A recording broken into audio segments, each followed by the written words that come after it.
Hey babies, thank you so much for tuning back into another video. So today's video is going to be my AIT experience, and this video is basically going to wrap up my series, if that's what you want to call it, for my Army training experience all together.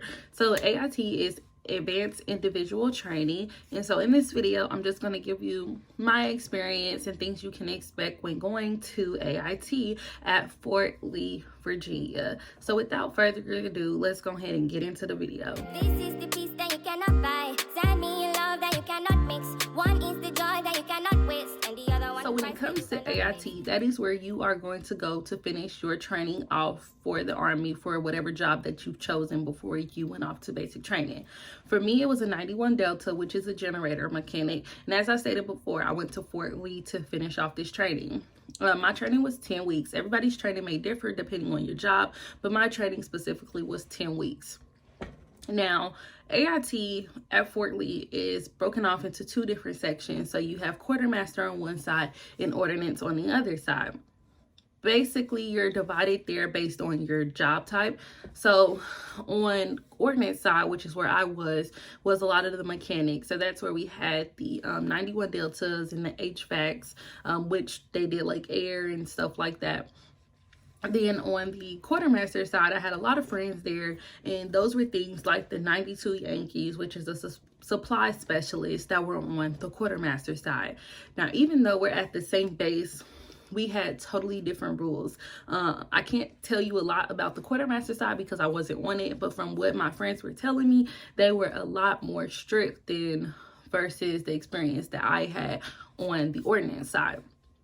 Just one example, on the ordnance side, I was able to have my phone from day one as soon as I got there. I know quartermaster, they weren't able to have their phone until after I think like 3 or 4 weeks, and then they were given their phones and were able to use it all the time. And then we were able to go off base, I think after 3 weeks or something like that, and they weren't able to go off base until like that last day before we graduated. So it was a lot more stricter over there. Quick disclaimer, my experience is not going to be like your experience. It'll honestly probably be different. We're all different people. We have all different experiences. And plus, AIT has changed so much. I know when I was leaving out, it was evolving into something very different than what I came into.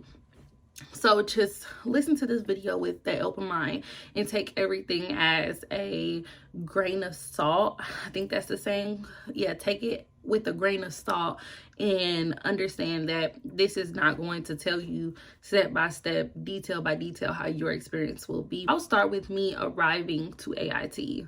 So you're supposed to graduate from basic training. So you have your family day, you do graduation, and then you can PLV or you can take the buses to AIT.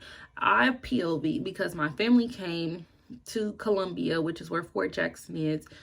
They came to Columbia, and then I wanted my mama to drive me to Virginia, so she did.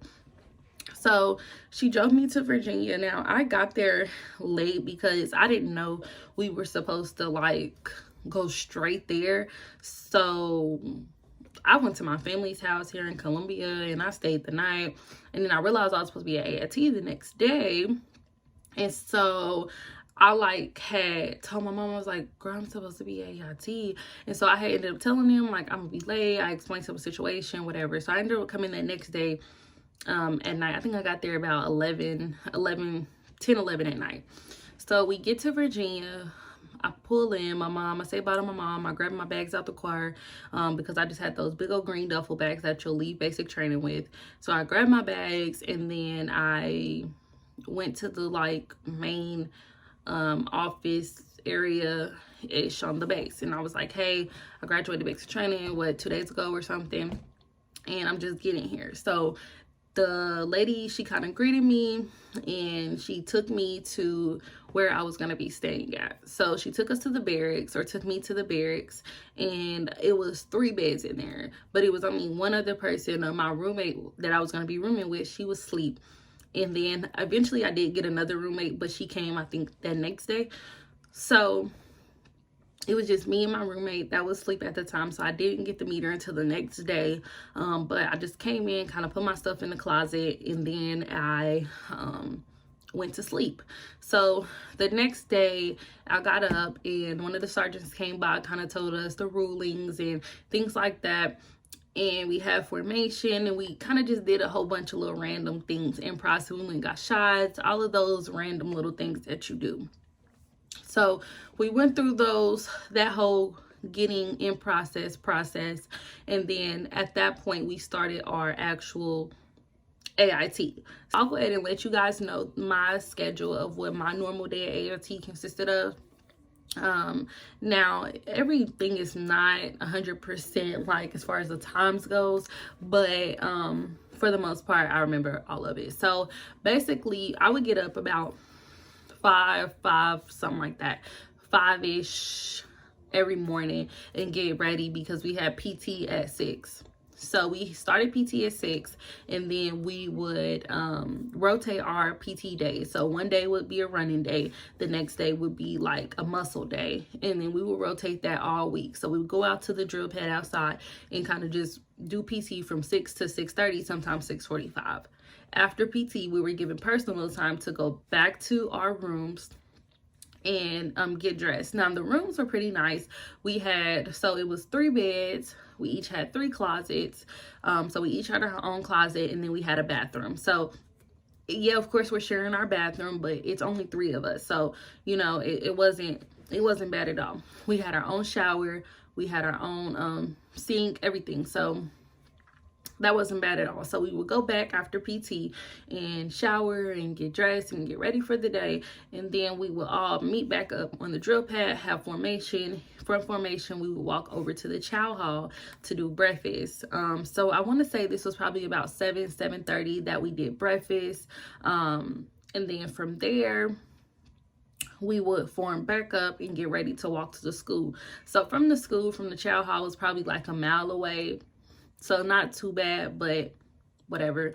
And we weren't allowed to carry book bags, so we had to carry our rucksacks, but we didn't have anything in there but our shoes because we worked on like generators and stuff. We had to wear like steel toe boots that they gave us. So I would have my steel toe boots in there, and then I would have like my books that I needed for school, like my notebook or something. So it wasn't nothing that we were really carrying that was heavy in our rucksack, but we did have to carry the rucksack because we weren't allowed to carry book bags for whatever reason.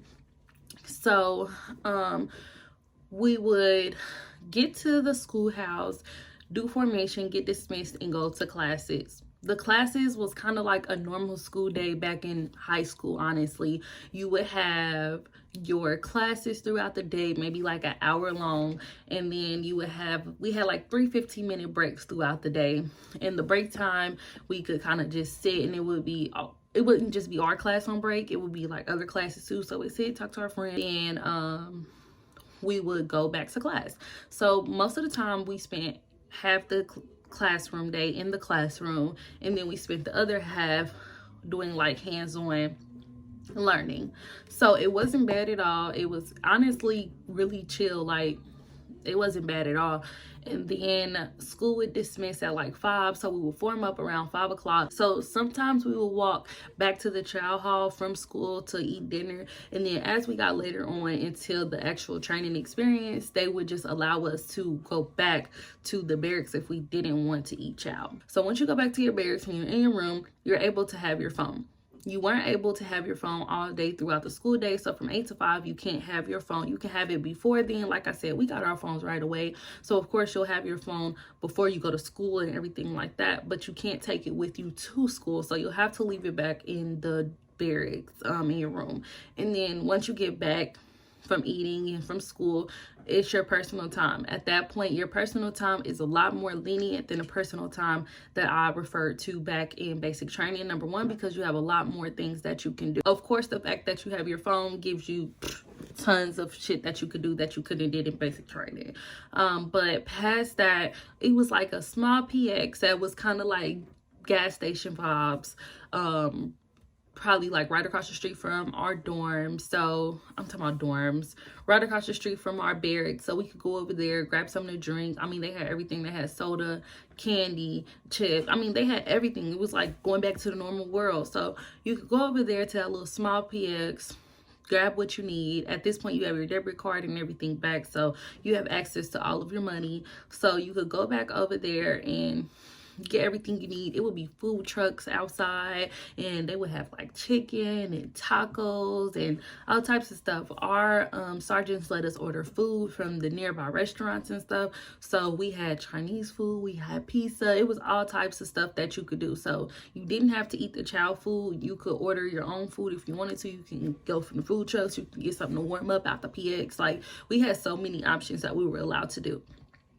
So now, if you just didn't want to save no money, I mean, if you didn't want to spend no money, that's fine too. That's always the best option I would suggest, now that I spent all my money there. But if you don't want to spend your money, you do have the option to eat at the chow hall, which of course they used to tell us anyway, y'all might as well have taken it out of your check. So you can always eat at the chow hall. You don't have to go spend your money ordering food, anything like that. So that was pretty much the typical day.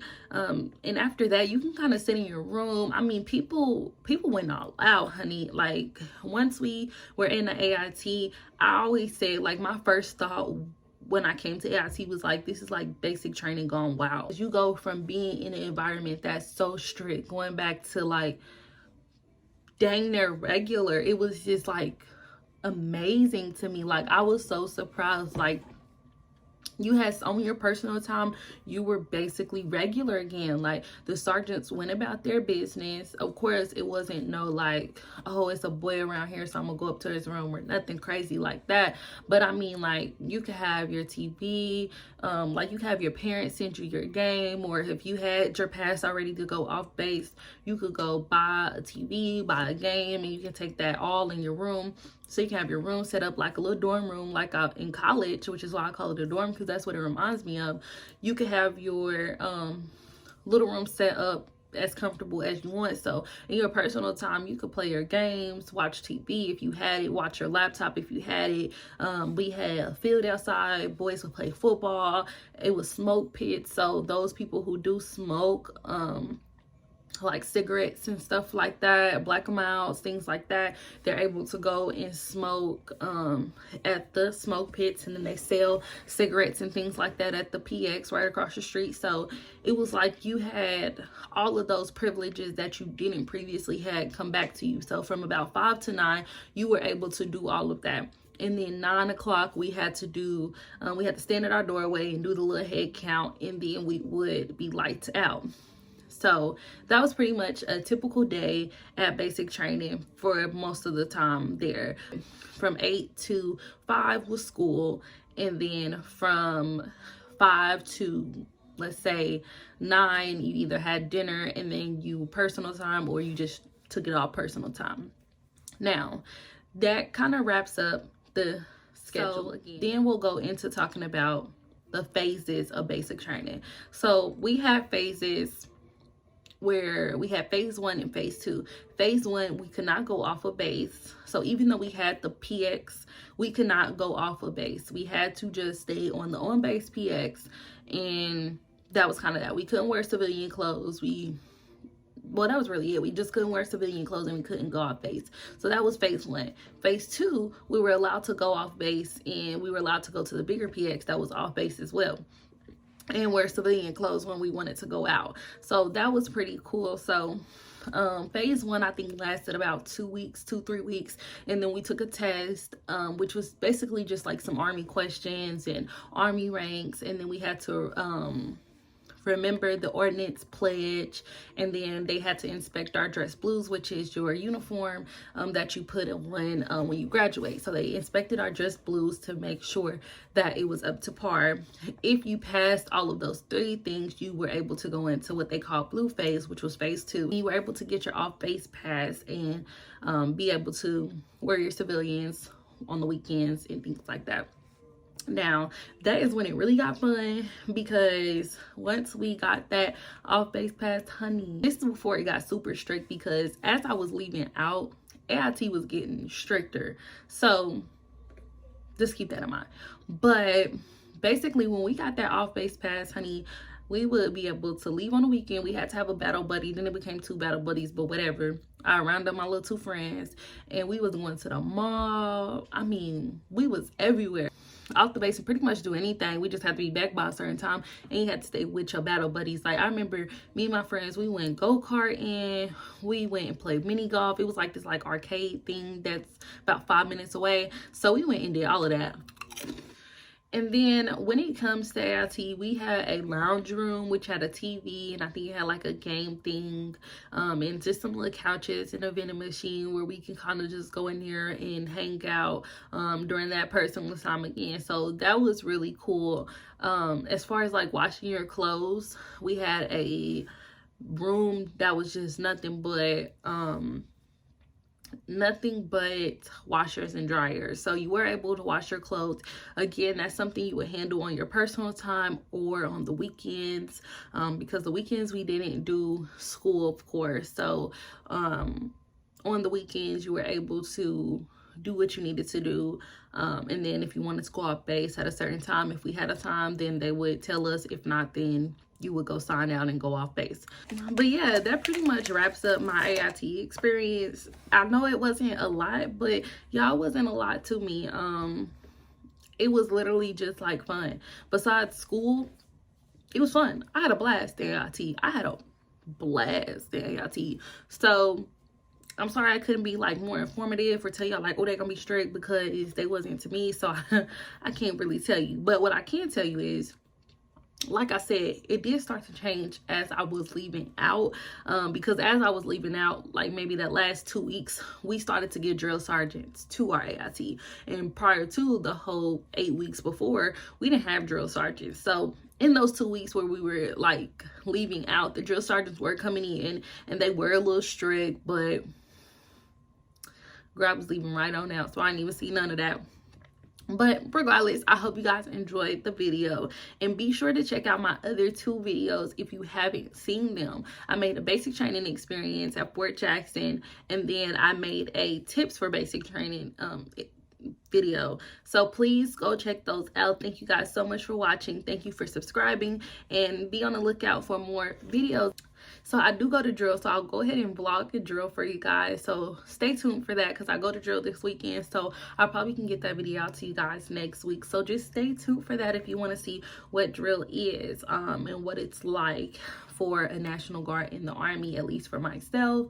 And also just stay tuned for all the other videos that I might have. I have different content coming besides military content that I have to offer. So just be open-minded and be ready for that content. And thank you guys again for watching.